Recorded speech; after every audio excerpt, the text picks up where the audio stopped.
Now that former President Trump's acquitted, what's next? One top Republican hints that Trump's not done with politics or the Republican Party. 7 Republican senators voted to convict Trump of inciting violence at the Capitol. Now all 7 of them are facing backlash from within their own party. And the mayor of New York City calls the state governor's alleged nursing home cover-up disturbing and very troubling. The Cuomo administration reportedly withheld information about CCP virus deaths in nursing homes. Tune into Deep Dive as we explore these topics and more. Hello and welcome. This is Deep Dive and I'm Tiffany Meier. Lots happened over the weekend. Let's dive in. The second impeachment trial of former President Trump has ended with a second acquittal. 57 senators voted to convict Trump. A conviction requires a 67-vote supermajority. All 43 senators who voted to acquit Trump are Republicans. All Democrats voted to convict him. 7 Republicans joined the Democrats. And now all 7 of them are facing backlash from within their own party. The Louisiana GOP's executive committee unanimously voted to censure Senator Bill Cassidy over his vote. They said they are profoundly disappointed with him. The North Carolina Republican Party condemned Senator Richard Burr over his vote. Pennsylvania's GOP chair says he shares the disappointment of many of the party's grassroots leaders and volunteers over Senator Toomey's vote. The other 4 Republicans who sided with the Democrats were Senators Mitt Romney, Susan Collins, Lisa Murkowski, and Ben Sasse. Nebraska's GOP was set to censure Sasse, but the meeting was delayed due to weather. And according to The Atlantic, Utah's GOP is circulating a petition to censor Mitt Romney, calling him an agent for the deep state. The other state GOPs have not issued statements at this time. While the 7 faced backlash from their own parties, Senate Majority Leader Chuck Schumer praised them, calling them Republican Patriots. And now that former President Trump's acquitted, what's next? One top Republican hints that Trump's not done with politics or the Republican Party.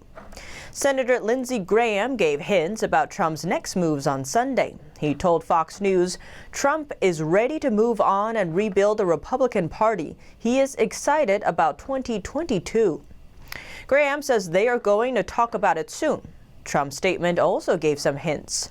He writes, "Our historic, patriotic, and beautiful movement to make America great again has only just begun. In the months ahead, I have much to share with you, and I look forward to continuing our incredible journey together to achieve American greatness for all of our people." He called the impeachment trial the greatest witch hunt in the history of our country. But now that it's over, he says we have so much work ahead of us, and soon we will emerge with a vision for a bright, radiant, and limitless American future. And Trump's lawyers celebrated their win on Saturday after the Senate acquitted Trump for a second time. Myself, Mr. Van der Veen, and the other members of the team are extraordinarily gratified that the United States Senate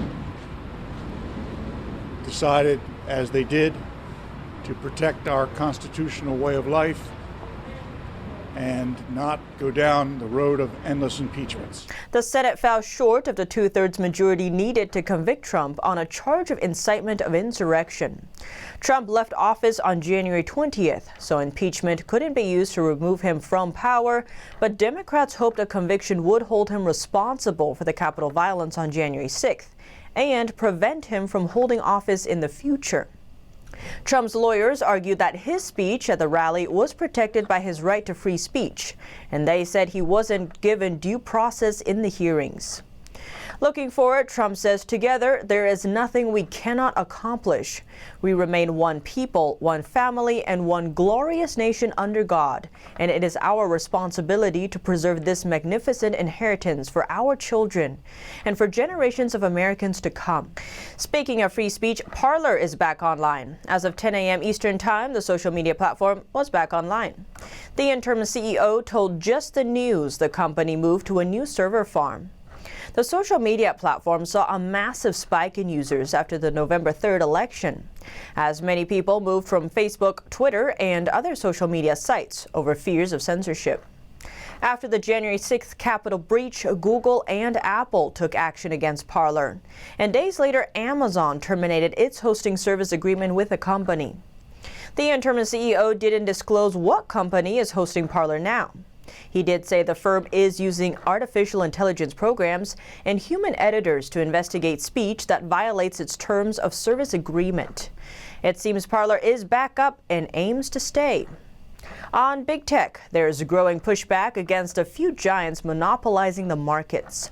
47 senators in North Dakota are set to vote this week on a bill that would limit Apple and Google from requiring apps to use their payment systems. The two tech giants take up to 30% from many of the app sales on smartphones. Apple recently announced the Small Business Program that reduces the cut to 15% for eligible companies, earning less than $1 million per year. But there's been rising concern over the monopolized market. This battle came to the forefront last year with Fortnite, when developer Epic faced off with Google and Apple in a pair of lawsuits. Both the App Store and the Play Store removed Fortnite last August because it introduced its own payment processing tool in an attempt to circumvent the 30% cut. This bill is to address those concerns. There are three main parts. Firstly, to require a developer to use a digital application distribution platform or digital transaction platform as the exclusive mode of distributing a digital product, which suggests these companies would have to allow app purchases outside their own store. Secondly, require a developer to use an in-application payment system as the exclusive mode of accepting payment from a user to download a software application or purchase a digital or physical product through a software application. Under this, for example, Fortnite would be able to process payments through Epic instead of through Apple's payment system. And thirdly, retaliate against the developer for choosing to use an alternative application store or in-application payment system. Since it's a state bill, if it passes, the bill would only affect the payments in North Dakota. But even so, it would still require Apple or other such companies to make changes to their platforms that could have far-reaching effects. According to the Bismarck Tribune, advocates for the bill are calling it a win, saying it addresses Apple and Google's market monopoly. Critics of the bill say it amounts to government interference in private companies. Apple's chief privacy engineer saying the bill threatens to destroy iPhone as you know it.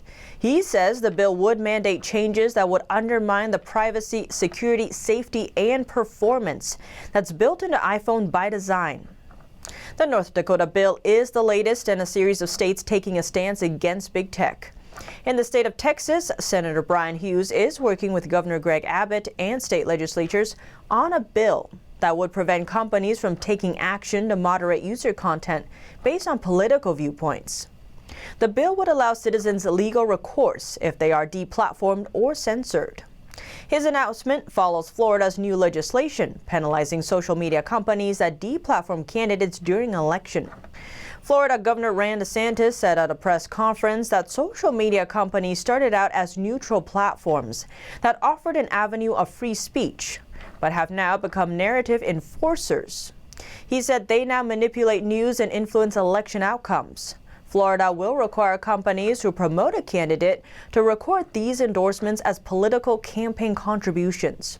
Nebraska is another state that has recently introduced legislation that would fine social media companies for violating Nebraska users' free speech rights.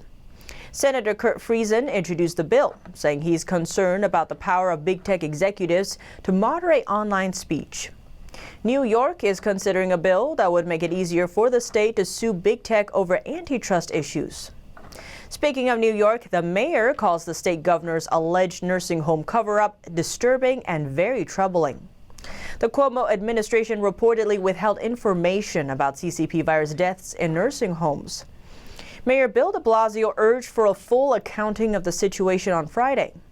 In an interview, he said, quote, "We need to know exactly what happened here.